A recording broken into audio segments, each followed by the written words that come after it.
Good afternoon, everybody. Good afternoon. How are we today? Great. Good. During his inaugural address, President Trump promised that America would be a manufacturing nation once again, and liberal pundits mocked him for it. But those critics were proven wrong once again. On the heels of President Trump's Oval Office meeting with Apple CEO Tim Cook last week, Apple just announced its largest ever commitment to American jobs and industry, with plans to spend and invest more than $500 billion in America over the next 4 years. Over the course of the current Trump administration, Apple plans to hire around 20,000 new workers, creating high-paying jobs right here in America.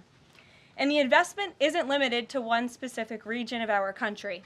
Apple teams and facilities will expand all over our country in Arizona, California, Iowa, Nevada, North Carolina, Michigan, Oregon, Texas, and Washington. With President Trump in charge, America is open for business. Apple CEO Tim Cook said it best in the company's announcement: "We are bullish on the future of American innovation." On top of this incredible Apple announcement, President Trump already announced more than $1 trillion in pledged investments into the United States. And on another important note that the American people entrusted President Trump to fulfill, this administration's efforts to seal the border continue to prove extraordinarily successful. In President Trump's first month back in office alone, illegal border crossings hit lows not seen in decades, down 94% over the past year, while interior arrests are up 134%. And this past Saturday, this is a significant statistic that I wanted to share with all of you. There were only 220 illegal border crossings on Saturday. This is a 15-year low. Think about that in comparison to the amount of illegal border crossings we saw under the previous administration. Fox recently reported that a San Diego migrant shelter is closing its doors after saying they have not received new asylum-seeking families or individuals since January 20th. We all know what happened on January 20th, don't we? And yesterday, New York City Mayor Eric Adams announced that the massive Roosevelt Hotel migrant shelter in Manhattan will shut down in the next few months. We're also seeing a reverse migration effect. There are now verified reports from the Associated Press of migrants abandoning their journey to the United States and heading back home. This is the first time the Border Patrol has received these reports since 2020, during President Trump's first term. The returning migrants claimed in interviews that the new heavy security posture adopted by the Trump administration was a significant reason for their decision to return to the countries of their origin. Overall, the American people continue to overwhelmingly give President Trump very positive remarks. Nearly every one of President Trump's policy initiatives are receiving strong majority support, and I have noted that in every briefing since Inauguration Day. 81% of Americans support deporting illegal migrant criminals from our nation's interior. 76% of Americans support the DOJ-led efforts of a full-scale investigation to find and eliminate fraud and waste in government expenditures. Again, this is from a Harvard-Harris poll, a very legitimate pollster. 76% of Americans support closing the border. 69% of Americans support President Trump's common sense efforts to ban men from women's sports. As you all know, we celebrated that executive order at the White House a couple of weeks ago. 65% of Americans support the president's efforts to eliminate all preferences by race in the hiring and awarding of government contracts, which is another pledge that DOJ is working hard to fulfill. And 61% of Americans, vast majority, support the president's plan for reciprocal tariffs to ensure that other countries are treating us the way we have always been treated. Despite what many Democrats and media members want you to believe, the Trump agenda is not only necessary, but it is overwhelmingly popular. Why? Because it's driven by common sense. And finally, as you all saw yesterday, a federal judge denied the Associated Press's emergency motion for a temporary restraining order against myself, our Deputy Chief of Staff Taylor Budowich, and our Chief of Staff Susie Wiles for our decision to remove the Associated Press from the White House press pool for certain and special events. The judge's ruling, upholding our decision to deny the Associated Press such privileged access, reinforces the truth. And it reiterates what I said from this podium last week when that suit was filed. Asking the President of the United States questions in limited spaces, such as the Oval Office in Air Force One, is a privilege that unfortunately has only been granted to a few. It is not a legal right for all. The Trump administration has already proven to be the most transparent ever, and this president, the most accessible in history. This is evidenced by President Trump's daily press conferences in the Oval Office, where he takes many questions from the journalists who have the honor and privilege of standing before the beautiful Resolute desk.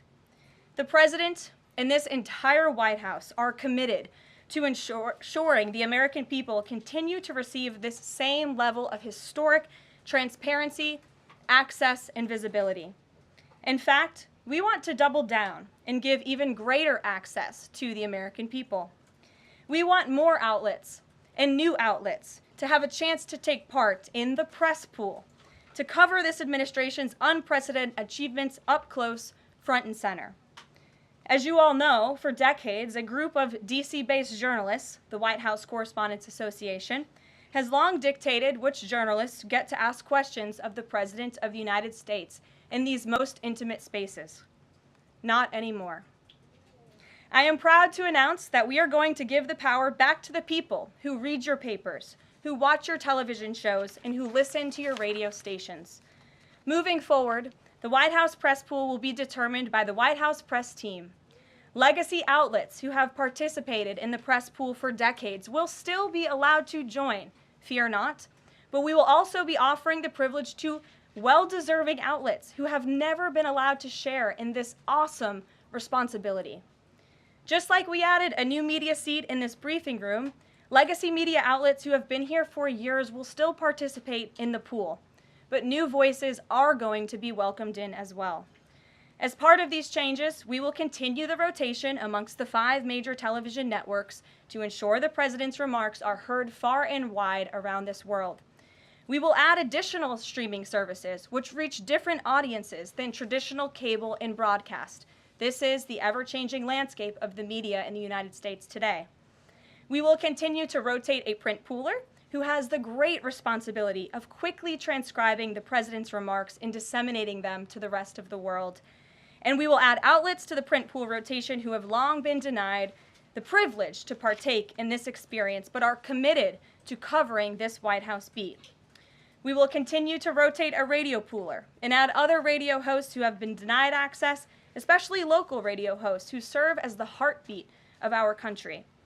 And we will add additional outlets and reporters who are well suited to cover the news of the day and ask substantive questions of the President of the United States, depending on the news he is making on that given day. This administration is shaking up Washington in more ways than one. That's what we were elected to do. As I have said since the first day behind this podium, it's beyond time that the White House press operation reflects the media habits of the American people in 2025, not 1925. A select group of DC-based journalists should no longer have a monopoly over the privilege of press access at the White House. All journalists, outlets, and voices deserve a seat at this highly coveted table. So by deciding which outlets make up the limited press pool on a day-to-day basis, the White House will be restoring power back to the American people who President Trump was elected to serve. So in that note, in our new media seat today, we have Shelby Talcott, who is a White House reporter for Semaphore. In 2022, Semaphore launched as a global digital news platform with the aim of bringing meaningful innovations to the news industry. Today, they have nearly 1 million newsletter subscribers spanning 11 separate editions. With that, Shelby, I will take your questions. Thanks, Caroline. I've got 2 for you. One on foreign policy. Over the weekend, the president's special missions envoy, Rick Grenell, was talking about Venezuela, and he said that the president isn't someone who wants regime change. Other administration officials have made clear that they don't see Maduro as the rightful leader. What is this administration's policy on a new government in Venezuela? I think the president has made his position on Venezuela quite clear. He stands in opposition to the Maduro regime, and Secretary Rubio has spoken on this extensively as well. And then on Doge, last night Elon Musk said that a failure to respond a second time will result in termination. Will there be additional rounds of the did you do this week email from DOJ to federal workers? And what's the guidance on the federal workers who've been instructed by their agencies not to reply? So a couple of things on this. First of all, let's just take a step back and talk about this idea. The president sent out a truth last weekend to Elon Musk saying he loves everything Elon is doing and he wants him to be even more aggressive because DOJ thus far has proven incredibly successful in making our government more efficient. And so Elon and DOJ came up with this idea. Elon has implemented this at his private companies. It has proven successful. And it's a very simple idea when you think about it. All the Office of Personnel Management is asking, all this administration is asking, President Trump is asking, is for federal workers who live off of the American taxpayer's dime to send 5 bullet points of what they have done in the previous week. That is all we are asking for. And so the Office of Personnel and Management sent out additional guidance last night. Those responses should be directed to agency leadership, and the president defers to his cabinet secretaries, who he's obviously entrusted to pursue the guidance relative to their specific workforce. And for some of the agencies that you've seen who have said, please don't send these emails, it's in their best interest for that specific agency, and the president supports that. And let me be very clear, the president and Elon, his entire cabinet are working as one unified team, and they are implementing these very common sense solutions. You're welcome. Jackie. Thank you. One follow-up on that question. So about the deadline, Alina Habba said that you have until tonight. Elon Musk said a failure to respond a second time would result in termination. So is that a real deadline? Should federal workers be looking to that guidance, or should they be looking to the agency heads? Like, what is the actual deadline? So again, the agency heads will determine the best practices for their employees at their specific agencies. Again, this was an idea that Elon come up with. DOJ worked with OPM to actually implement the idea, and the secretaries are responsible for their specific workforce. And this is true of the hirings and the firings that have taken place. And we advise federal workers, unless your agency has dictated you not to respond to this email. In fact, I can announce that we've had more than 1 million workers who have chosen to participate in this very simple task of, again, sending 5 bullet points to your direct supervisor or manager, CCing OPM. I actually participated in myself. It took me about a minute and a half to think of 5 things I did last week. I do 5 things in about 10 minutes, and all federal workers should be working at the same pace that President Trump is working and moving. We have a country to save, and we want this federal government to be responsive to the needs of the American people who re-elected this president to have historic, massive reform, and that's what the intention of this idea is. Can you clarify one thing, though? Because Elon Musk also said that a reason that they wanted this 5 things email was just to see if people are actually alive. Citing that there are some federal workers who might not even be alive. So meantime, NBC is reporting that these responses are going to go into an AI generator to evaluate whether these jobs are necessary. So is it just to see if people are actually working, or is it an effort to maybe cut some of those jobs? I have not seen that NBC News report, and I haven't heard that from DOJ or from Elon himself. Again, this is to ensure that federal workers are not ripping off American taxpayers, that they are showing up to the office, and that they are doing their jobs. That's what the American people expect, and it's a very simple task to complete. I did it myself, and I was more than happy to do it because I'm very grateful that I am serving the American people on the American taxpayers' dime. Do you think DOJ should hire a spokesperson just so that Elon Musk doesn't put out tweets that then confuse federal workers? Are my press briefings not good enough for you, Jackie? John. Carolyn, thank you. In the ruling by Judge McFadden yesterday, who dismissed the lawsuit that AP brought against yourself and your team members here, President Trump, in there he said, why not just do away with the entire White House Correspondents Association along with it, because essentially they have no authority, they just usurped it. What is your reaction to that?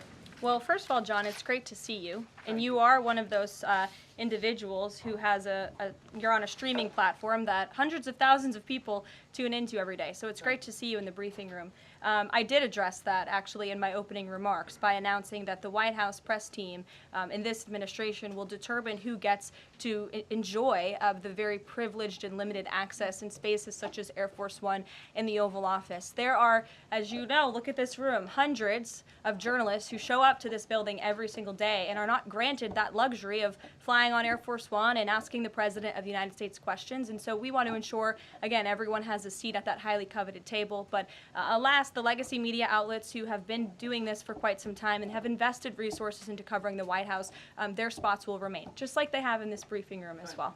Sure. Steve. Could you give us an update on the negotiations around the Ukraine minerals deal, and when is President Zelensky going to come visit?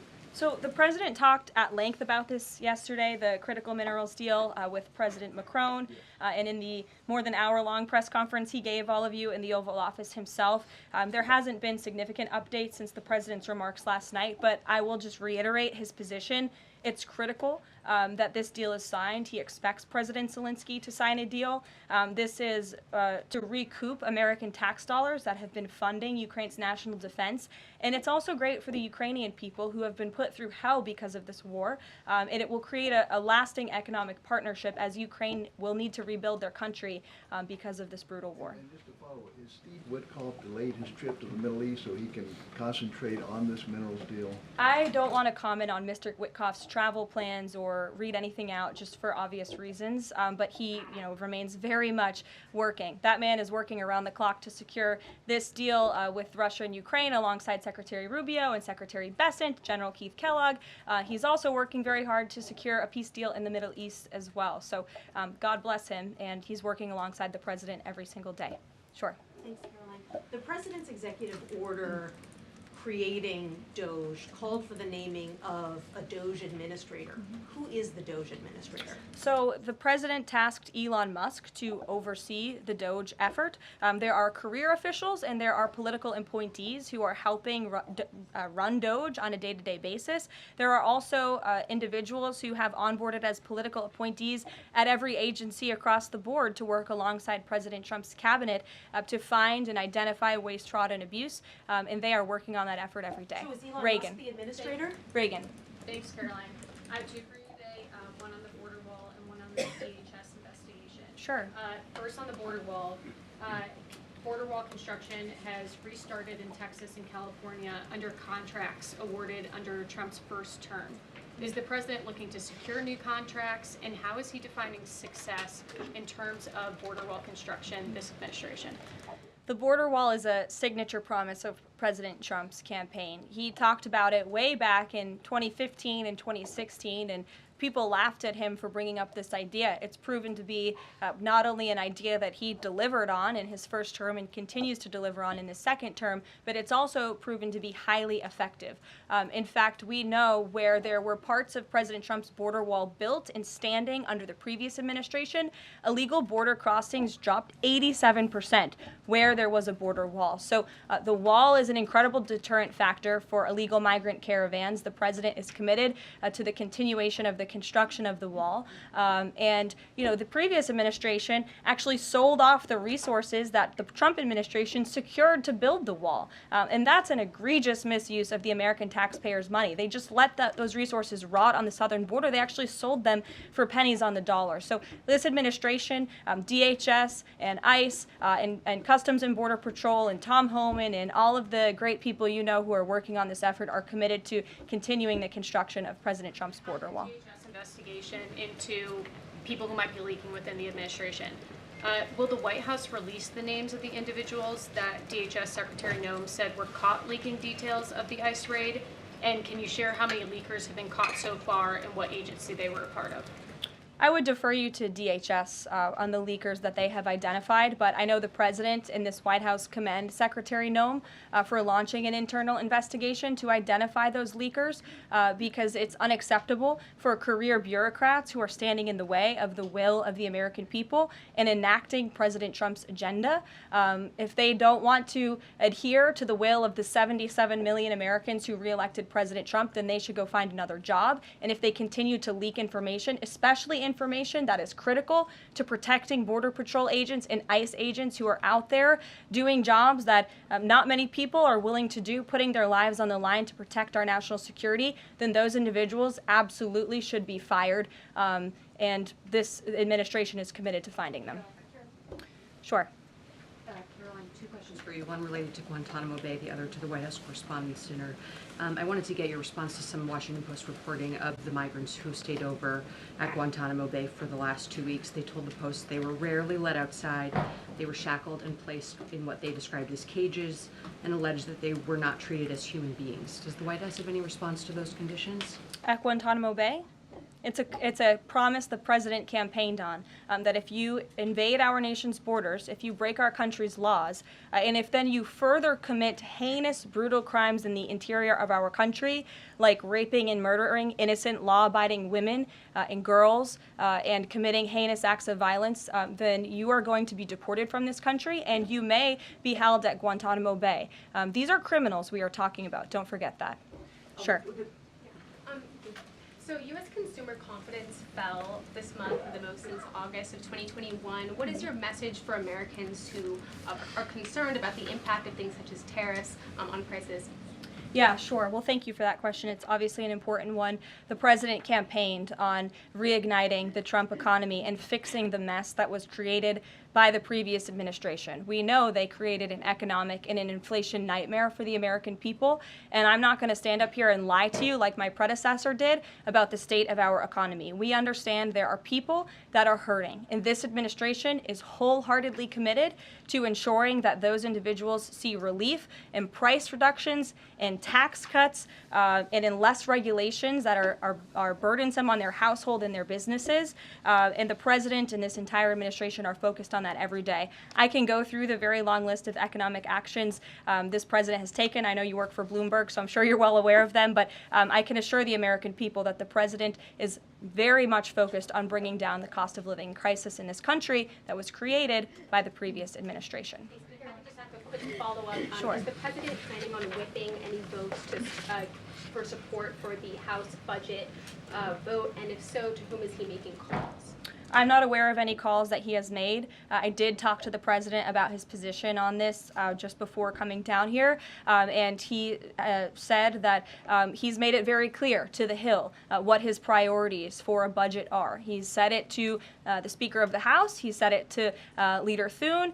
The Senate and the House know what President Trump wants and know what the American people want. And so he expects Congress to get it done. He's looking at the proposal from the House. He will also be looking at the proposal that I believe the Senate is drafting up as well. Sure. Thank you, Caroline. I have two questions. Does the United States, sorry,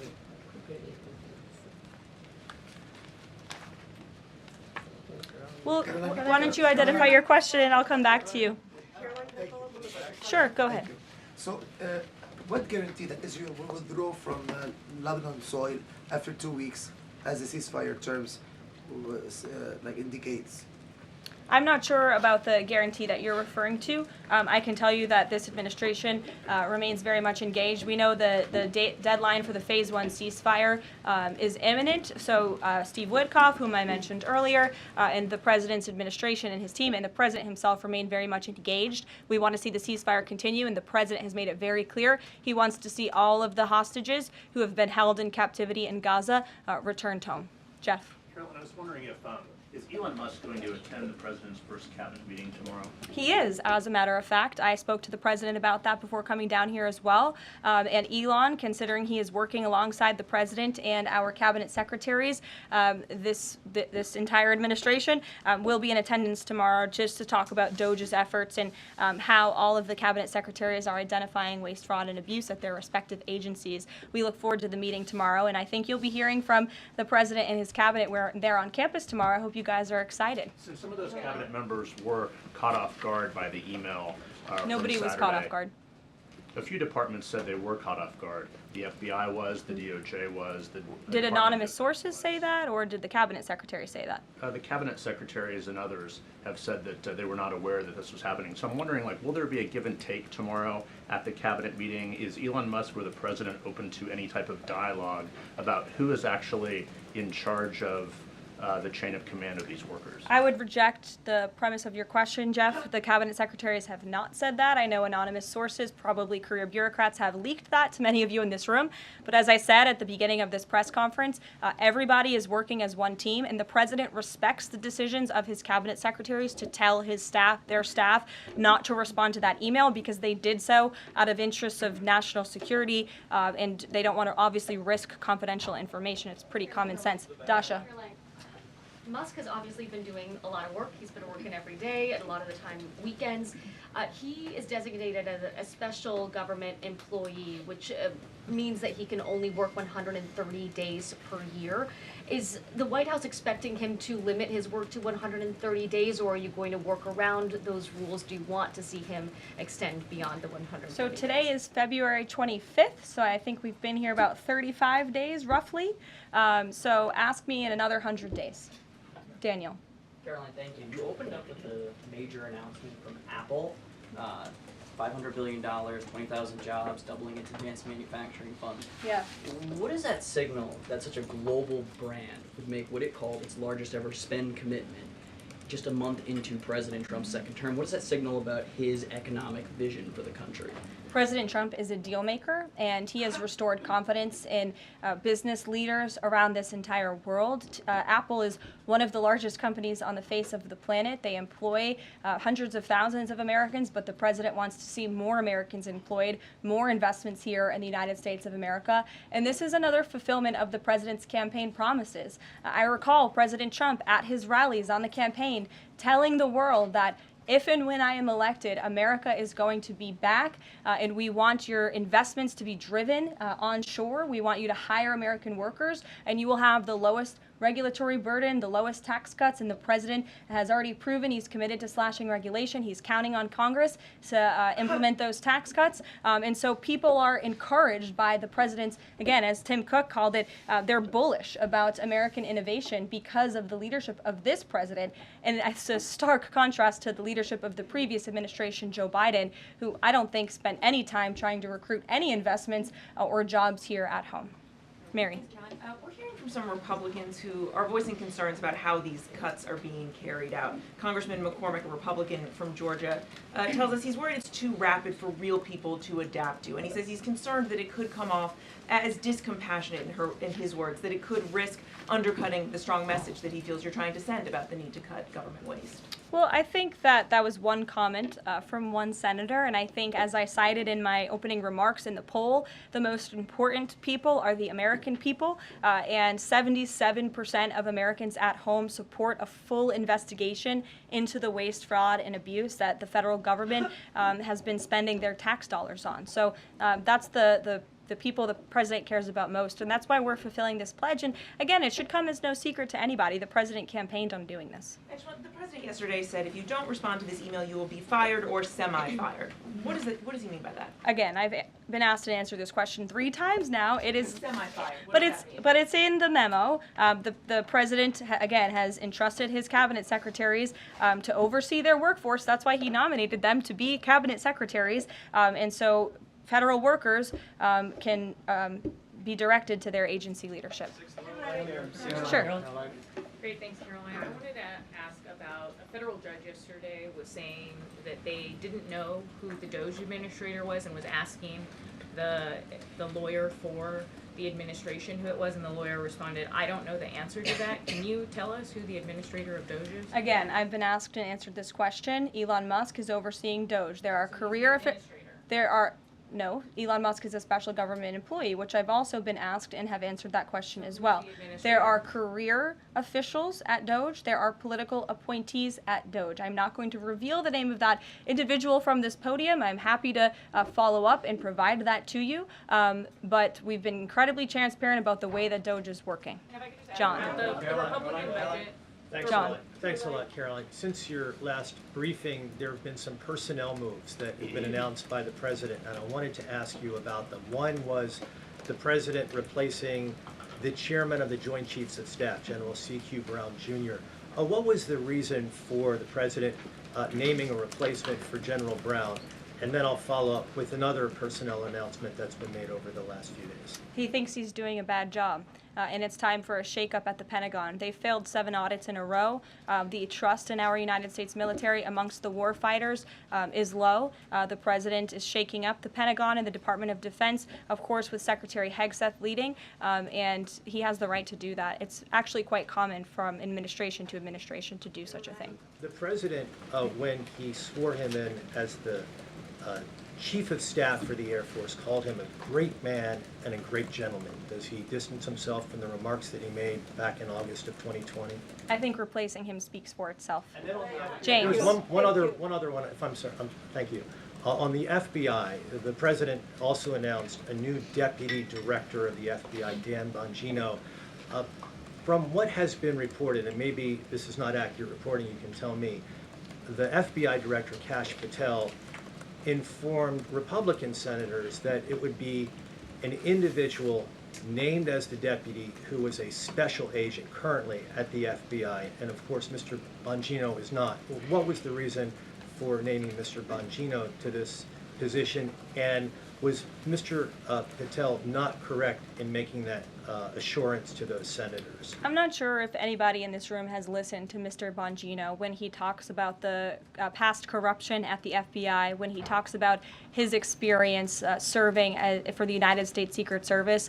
This is a man who loves his country and who has honorably served our country in ways that many people have not. He understands the depth of the corruption at these institutions, which the American people re-elected President Trump to shake up. And I think it's quite despicable to see many networks in this room who have had chyrons on their television screens labeling Mr. Bongino as a far-right podcaster. He is not. He is a former law enforcement agent. He is a former Secret Service agent who put his life on the line to protect this country, and that is why the President of the United States has entrusted him for this important role. He's also an outsider to this Washington swamp, and we often see that when outsiders are appointed to such coveted positions, a lot of people in this city get very, very nervous, and they should be, because Dan Bongino and Kash Patel and Attorney General Bondi are focused on rooting out the corruption at these agencies and ending the weaponization of government once and for all. I'd like to end with something. As you all know, James, as you were just about to do, before you know what, James? I'm feeling generous. Go ahead. I will take it. Thank you, Caroline. Sure. I wanted to ask Don't make about- me regret this. I wanted to ask about the Macron visit and the Russia-Ukraine talks in general. Sure. It's pretty clear to my eye that President Macron was performing a kind of delicate dance, lavishing praise on the president while seeking in his own remarks to try to bind President Trump to positions and even specific language that the president has not committed to heretofore.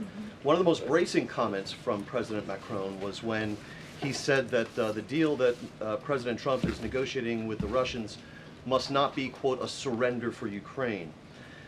All of the public points that we have heard from President Trump, from Secretary Hegseth, and from other administration officials talking about these negotiations have averred to, quite openly, to concessions from the Ukrainians that will have to be made. The minerals deal, the abandonment of their NATO ambitions, and other elements. So far, we have not heard any administration official suggest a single concession that the Russians should be prepared to make. And so I wonder if you could assure us, at a minimum, that this negotiation process will not be as one-sided as the Europeans seem to think it is, that in fact, President Putin will also be made to engage in some concessions to reach this deal. Well, I think the president knows how to make a deal better than anyone who has ever assumed the office of the American presidency. And in order to make a deal, you have to bring both sides to the table. And typically when you make a good deal, both sides leave that table a little bit unhappy. I'm not going to outline the concessions that the president and his team are engaged in discussing. These are obviously ongoing negotiations, and it would be unwise of me to impede them from this podium. But the president has made significant improvements in ending this conflict. He is committed to seeing an end to the war. He wants to see the bloodshed and the killing stopped. He wants to stop seeing young men being killed and slaughtered. This has been going on for far too long. The president inherited this mess because of the incompetence of the previous administration, and he's committed to fixing it. And he's made, some of those concessions clear, but I'm not going to get ahead of him on additional ones. But he is wholeheartedly committed to striking a peace deal in Russia and Ukraine, also in the Middle East. Thank you very much, guys. Good to see you. We'll see you later.